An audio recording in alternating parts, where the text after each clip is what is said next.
Blessings and welcome forward to Reasonings right here at the Trail Life. I'm your host, The Great Out, right here in the Blue Mountain in my backyard garden. Just want to give thanks for this current series that we've been doing, basically around natural law. And so in this episode, this will be the third installment of the natural law. And this one is going to be a little bit more divergent in nature than the previous videos. In fact, I'm going to approach my offering from many angles, well, as much as I can foster within a reasonable time and a reasonable experience. So don't mind me, Yes, it's all good to be beautiful and presentable, but it's also good to respect our presentable nature, our natural self. And why is that important? Because I'm going to be speaking about the natural law and how it relates to behaviors and actual outcomes, because if it is natural, then it would have some effect upon our beings without us being conscious about it, right? And we're going to look at the divergence of the human value system. How do we get value for value? And we're going to look at it psychologically, we're going to look at it as how it is legalistically, and then we're going to look at it as how it is in law, right? The law of value. So that's what we're going to be speaking about in how we look at the natural law, right? And again, I alluded to my natural appearance and the natural environment. And first thing I know a lot of people will question, right, is the value of an information in terms of how it is presented and where it is presented. And you might say that doesn't bear anything on the argument. Well, actually it does. Because most times when an argument is presented in an atmosphere more conducive in people's perception to the examination and the debate upon such arguments, they are more apt to consider the points. But that is all because it is rooted in a design structure of aesthetics that is based in man-made law, right? And that's just the law of expectation, the law of presentation, right? So people would say such valuable things should be presented in a certain forum. So that's how it affects psychology and perception, right? But in my perception, natural law is best served and best understood in an environment that is habitually formulated, constituted, and maintained by those same premise, right? Natural law. And I mean in an environment that is codified in natural context, not in human context. So the essence of law, as how we come to understand it in its legalistical premise, comes on 2 points. Well, if there's natural law is rooted in the law of being, which the law of being is constituted under the law of light, right? And the light versus the dark. So the dark, which is the ignorance and the absence thereof of light, is the dark law, Black's law. And so when you look at the grim log of Black's law, you then begin to recognize that it is a suggestion, a authoritative spelling, programming, induced trance into the psychos and into the ethos of an individual, to be confused in their activity at first in the ethos, and then be confused in the pathos in the examination of such ethos that would have led them into confusion. So the Grimlock basically is how to operate deceitfully in a manner as to contravene natural law and to have outcomes, i.e. most things in this developed world is based upon the Grimlock, is based upon the assessment of how the Grimlock approaches nature. That nature is innocent and as such considered not sentient, conscious, or of a place in the living consciousness that one's expropriation of nature could be considered as hurtful. Nature is inert and dead to them, and as such expropriation is naturalized because you're not really hurting anyone, are you? And as such, it is easy then to say, well, go and garner the resources of nature. And so how it is that you will then reconstitute the nature of the elements of our experience into an idea. That idea wasn't present before, and as such isn't substantiated under natural law. It is under man-made law. The law substantiated by Black's law book, by the Grimlog. It is a construction, a design upon the actual. It has different parameters, different rules of engagement, and as such could not be considered privy to the rules of morality and ethics, which is naturally enshrined in natural law, that all of us actually knows what is right and what is wrong. It is written in the very core of our being, in that we have an electrically vibrating emotional system, electromagnetic, that brings either hurt or healing, euphoria or pain. And this is based upon every single experience and activity that we have done, because once we have erred against a living cosmos, there is a recurrent effect of hurt and pain within us, not just a conscientious recognition of pain, but there is substantive hurt and separation from the harmony of things. And how we know this? Because destructive behaviors will ensue once those triggers, once those states aren't adjusted. But in the legal system, which is codified as our constitution, there is a contravenience of natural law, because it is easy then to look upon human beings as a property, especially if you've changed their definition from being a human being to being 3/5 human, and as then you can then institute an idea you have of how it is to treat subhumans, which would then go under the primate ideation, which is unconscious, unable to think, or incapable of true compassion or true emotions. As such, hurting them has no effect upon them, and hence have no effect upon us.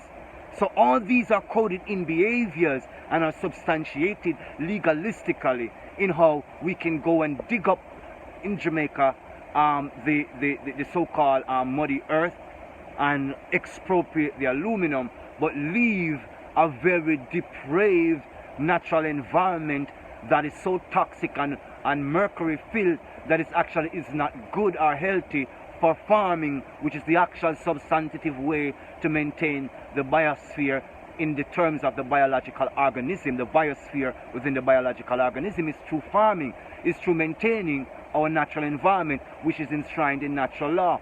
The animals are not just a concept of what humans consider them to be. They're not just there to fill an idea of, oh, they're cute, oh, they're this, oh, they're that. They actually fulfill a role in the maintenance of the living environment. The animals are actually a part of the very maintenance of the elemental structures as designed by the Most High. This is actually not an idea, it is actual. And these things, when understood in natural law, will then causes humans who are acting ethically and morally not to destroy the animal habitat, not to toxify the environments in which the animals live, so as to throw the natural harmony of our complete environment out of balance. So these things are then codified in the understanding that the legalistic way to think is that, of course, we are being environmentally considerate. So we do these environmental studies and these so-called pilot programs where we see how we can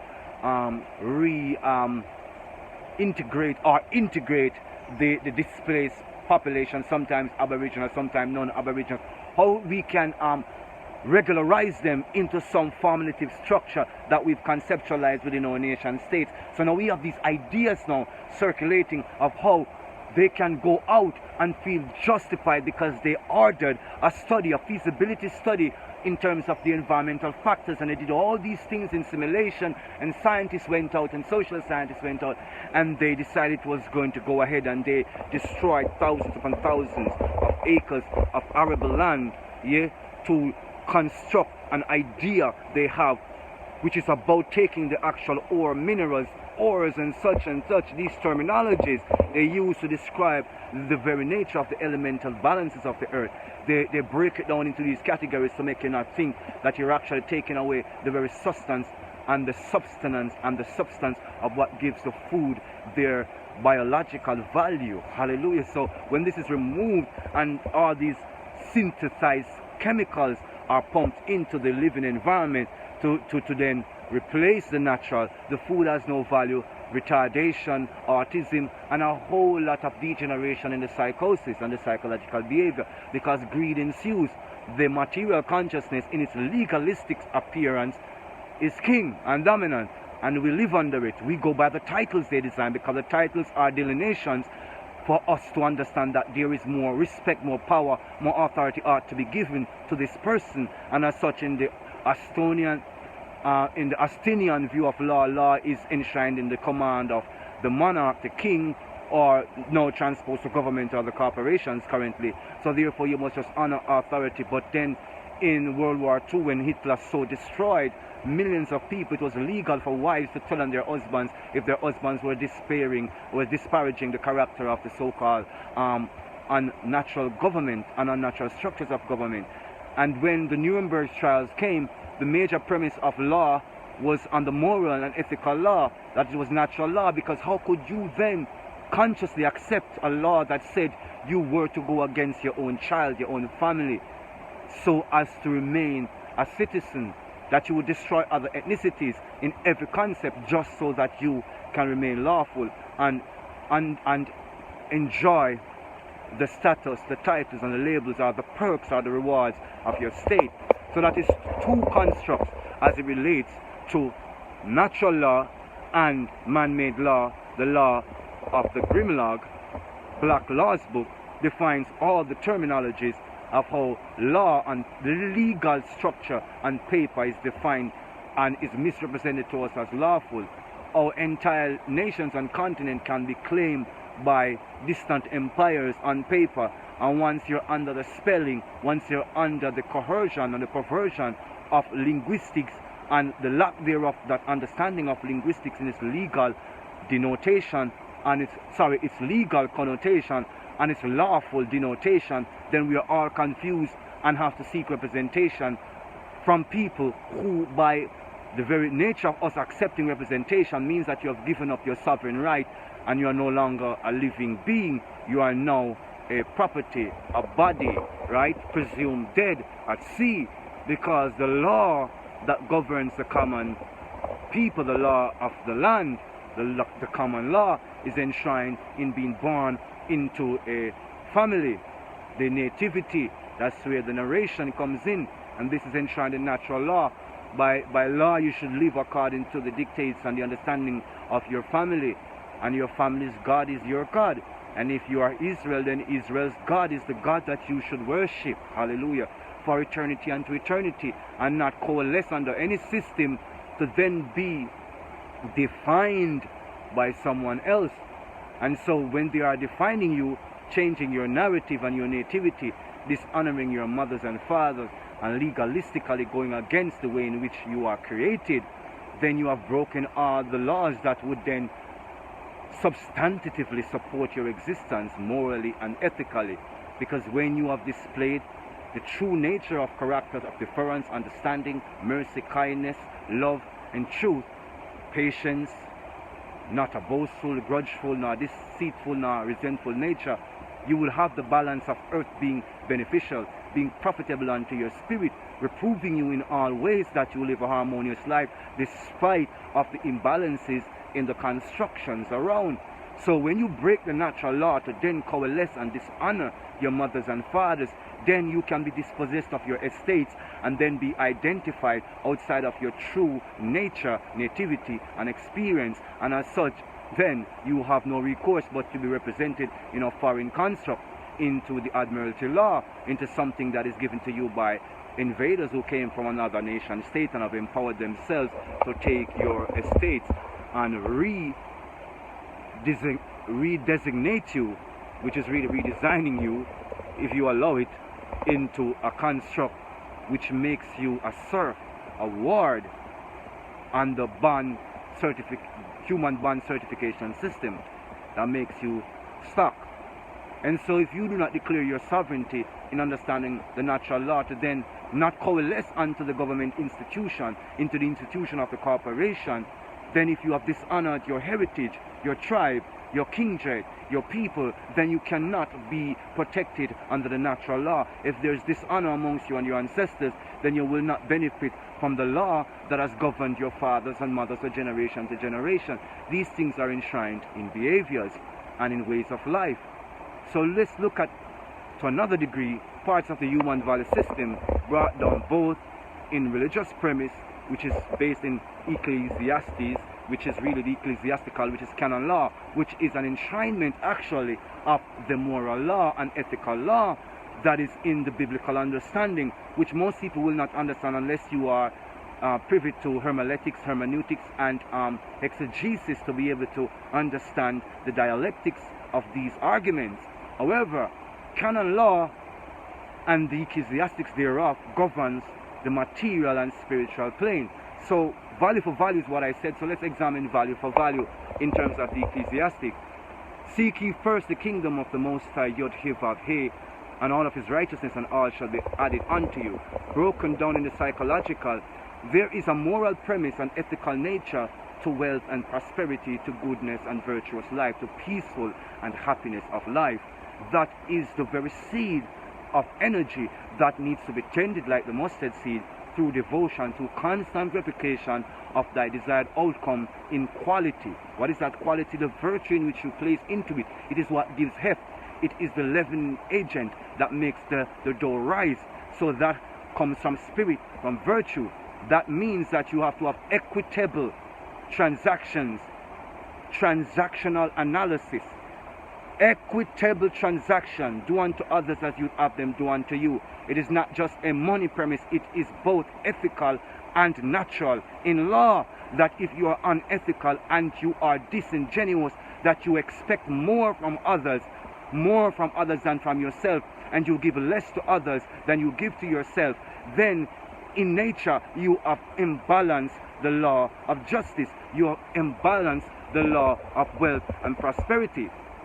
So when you have gone out of sync with the natural law in its moral and ethical nature, there comes the outcomes in experiences where there's no trust. There is no value that's been able to be accrued and grow over time. Your reputation goes down because there's no true value in your application of any of the virtues. You are without virtues and without merit. You are easy to criticize. You are easy to become judgmental and assess others based upon your perception of their worth and value. You are not equal. You believe yourself to be more. And especially in the religious context, self-righteousness is a thing. Maybe some people are garrulous and they speak a lot. And maybe you are not garrulous and you do not speak a lot. But you assume yourself to be more spiritual and more moral, because it is long codified that people who are silent seems to have more perceptive and observant abilities. But yet still, there it is within the perceptivity and observant nature of those people is manipulation, because silent rivers run deep. They are some of the most destructive and maligning people upon the plain. Quick it is to point fingers at those who are said to be loud. So it is easy then to point fingers on those who are expressive as saying that they're too much. So when you in your quietness of spirit thinks another in their loudness is too much, and then you judge their worth based upon your understanding, thinking that God gave to you silence and did not give to them sound, then you are out of balance, and therefore the equation will not match up with your perception, and the end results will not match with your desires. People will then say the natural law in terms of canon law and the Ecclesiastes must then be breached or broken or being superseded by individuals who are obviously gaining a lot of material wealth and status by deceit. And to that I say yes, legalistically it seems that it is broken, because people will say, well, these people are claimants of a kingdom that is spiritual and that is of moral and ethics, but their unethical behaviors prove otherwise. Well, let's see to what law they belong. Let's see to what law they succeed their thoughts. Though they might be in the law of the nature in terms of where they are instituted, but their behaviors are in the laws of man. They are likewise procuring their material ambitions.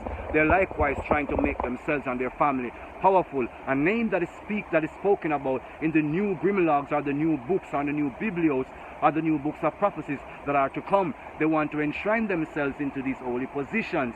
So a lot of their activities are not sacrosanct and wholesome to divine nature. It is true that no one is at their ultimate prowess at any specific point in time. It could never really be measured. It is usually after observation, and usually the observation is by individuals far removed that they can honestly give a true account of what has been the experience or the magnitude of a person's presentation. So competition and jealousy is then born a lot within these religious communities, which transpose them to be acting under man-made law, because they can say legally, I have not done anything wrong, but lawfully you have, because morally you are lying, scheming and manipulative and trying to put yourself above others. It doesn't matter who is in the lowly position of the one who cleans the church, or who is in the high position of the one who counts the treasuries. These things are of nature. And when you're enshrined under the moral law, according to how Yod He Vav He art created and put it in motion, written the ATGC code of our genes, that there is a lawful way in which we are to operate, and we know it morally and ethically. And it's not only enshrined in religious dogma, it is enshrined in human behavior. You know when you are being rewarded for your righteous and just activity, and you know when you've been stricken and smitten for your negativity, which bears its own result. The Lord doesn't reject you because He is spiteful, vengeful, or so angry at you. You are rejected by not being in sync with that which is clean and just and honest and truthful. That's what the law of God manifests in us as cleanliness of spirit, having the nature of soundness of mind, body and spirit, to act accordingly unto others as you have them act unto you. So we looked at the human value chain, how it's transposed into human belief systems, that people go for religious titles or spiritual titles to yet seem more esteemed than others, going for titles in the corporation of the presidents of the so-called material republics. They go for high powers, right? Some are already born into bloodline systems of being monarchs, and as such being elites, and have a power that is above the average man or woman upon the plane. But again, the true spirit of dignity is not adaptation. It is a very process of the spirit in you. If the Christos is awake in you, then your moral actions and ethical being and ethical nature will transpose as being in the kingdom, having the right states of mind, of peaceful nature, beyond just seeking lustful, happy, fleeting thoughts that disappear as the passions cease. You will go for that which is lasting and filled with value. Peace is the gift of the kingdom, to be able to defer instead of contend, yeah, to be harmonious instead of being disharmonious and dysfunctional, and needing these protections and these titles and these labels, these private militias, these private security systems, these police systems within these police states, to feel secure, because you have disenfranchised others by nature, and people have become generationally enshrined in it to literally feel justified in their arrogance of disenfranchising millions of people who are needing the opportunities to excel in their expression of self, but are being codified and confined legally into these stratifications designed on paper, when true law is verbiage, is verbational, it is verb, it is spoken, it is vocal. This is how we communicate, and anytime you misplace this communication for what is written, yeah, it can be edited, yeah, it can be interpreted, and that's what grim law is about.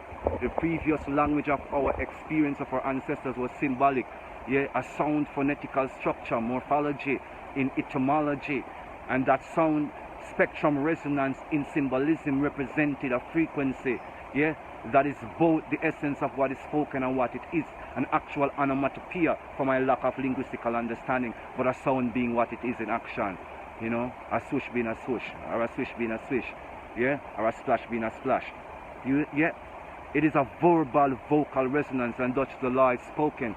That is why people started accepting verbal contracts in this modern age, because natural law, not just enshrined under the Austinian law, but argued under many new premises, right? Even critical race theory, people are beginning to understand that there's a natural construct and selection to the understanding of what is lawful versus what is legal. And as such, people are beginning to understand now that we cannot just enshrine the living man or the living person into a corporation, or which is a dead speak, right? Corpse as in corpse, as in corpse, as in dead, and oration as in speech, as in a dead speech. So crypto as it relates to currency, right? Versus as you have money, right, which is true money, which is gold and silver, versus fiat currency, right, which is basically a storage of value which diminishes your value and increases the value of the bond and stockholders, right, versus real gold and silver that never loses their value or will never change in what their fungibility, right, is about, right? They are the same here. An ounce of gold here is an ounce of gold there, an ounce of silver here is an ounce of silver here. It's divisible. It is a storage of value, and it is divisible, right? So this essence of what is lawful, natural law, gold, silver, which is money, which is the actuality of having your estate and being able to expropriate or being able to have access to your actual mineral resources upon your land without it being taken by governments and corporations through their old political structures, which is all legal, which takes the authority from you to have any power over your own gold, your own mineral, your own cobalt, your own uranium, your own silver, or any precious mineral that they call precious within the mercantile system, transport as the corporation systems of the current age. So basically you cannot, the misunderstanding is thinking that all that which is legal is lawful. Now this legal construct now is the money, is that value system that keeps changing with inflation, printing more money, devaluing people, saying things about their economy that makes the value of their products and their services or the respect of their people be diminished, and as such their position amongst the market economy system is diminished, right? And also like vassal state system where you have power over millions of people. You have the multinational corporations who legally operate like they own the land within your nation state, that is not even your nation state, within your aboriginal homeland that you and your ancestors have lived for millennia, but now it is transposed to be owned by a corporation of people that have never set foot on the land, have no claim, but by the admiralty law and the law of dominance set up legalistically, they have control. So people go for fiat money, which is paper currency, and thinking that they have true money. And so precious minerals and resources of which is in the land, which is in the natural sequence, they have not access to. And so our personality is to look outside of ourselves on paper to get a title, a paper, 3 letters of a PhD, BAMA, its titles, a paper, just a paper trail, to then transpose this paper trail to value, to then be disingenuous, deceitful, and use the grim law as a representation of law when it is really black law and not the law of light, which is not the law of divine concordance, which is not the law of Yod He Vav He, which brings value for value. So when people have separated the value system, which is the divine ecumenicals, the understanding of what virtue is and how it manifests as an actual talent of gold, right? Without these dignities, without this understanding of maintaining family and communal narrative, the nativity, you break the traditions and take onto yourself a false perception, a false identity, then you can then be referred to as a connotation and then would need legal representation. That's why we mark the X, because it's the unknown. You are not legally representing yourself. You know, you are not, because you cannot. You have given up that right. You are dead. You are lost at sea. You're out in the deep. You're consumed by the deep, right? Yeah, you are not moored. You're not birthed on land. You understand? You're not of the land. Yeah, you are international citizen, right? You are not an aboriginal. You're not original, right? You have not kept your traditions. You're coalesced to these corporations status called government. You believe in their unnatural selection and separation of human beings into shuttle and all manner of things, right? The law of God is one. It cannot be differentiated into belief systems. So let that be known, that the legalistic belief systems is not lawful, and this is the actuality of life. So many can use force and accrue power, like all these people in the clergy and all these things, but it will come crashing down, because the virtue and the power that is lacking within them will create a vacuum that will come and consume all that is gained through that force. Yeah, remember, the reverse of that element is true, right? So that consuming fire will consume them, because they are holy fuel for the fire, and as such depart from me and they be cast into the flames of fire. So it's not about who's the swifter negotiator or the smarter mind. If you have genuine nature and character and personality, which is developed through time, because you've had to fight many of your temptations and your demons and the things which come against you in all dimensions. If you have persevered through this, your true character, your true nature will come out. Virtue will follow you, and a good spirit will follow every activity in which you have engaged in. And all of your seeds that are sown in the good soil, with the good content and the good context, will manifest as a good outcome. It will be balance for balance, value for value, all within the natural law. And along the way, you will fight some lawful and some legalistic battles. And if you stand in the natural law, then you will defer and not contend. And let go, because sometimes it's not worth your energy to be fighting over these things, because they think they have won because they have physically taken something from you.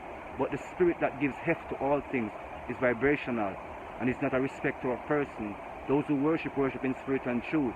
And if you put all your virtues and your personality in line and approach the throne room of the living God, He will never deny you, neither will He deny the goodness of your desires upon your experience. So until next time, this has been the Great Owl, Reasonings right here at the Tree of Life, continuing in this natural law series, bringing forward a little bit more knowledge as it relates to personality, persona, and attitudes in the natural law, understanding the difference between legal and lawful as it relates to behaviors, outcomes, value, wealth, prosperity. Blessings to all. Continue to share and subscribe to the Tree of Life Experience right here on YouTube, and to the Sealer Media Experience also on YouTube. Give thanks for all the support of those who pay attention to these videos, who share and are informed by the information. In all humility, recognizing that I'm just a vessel and sharing my thoughts. By no means am I perfect, nor is this by any means an expression of perfection, but an expression of the law and the experience of the Most High coming through in understanding. So I give thanks for the Most High, divinely so. Until next time, love and light.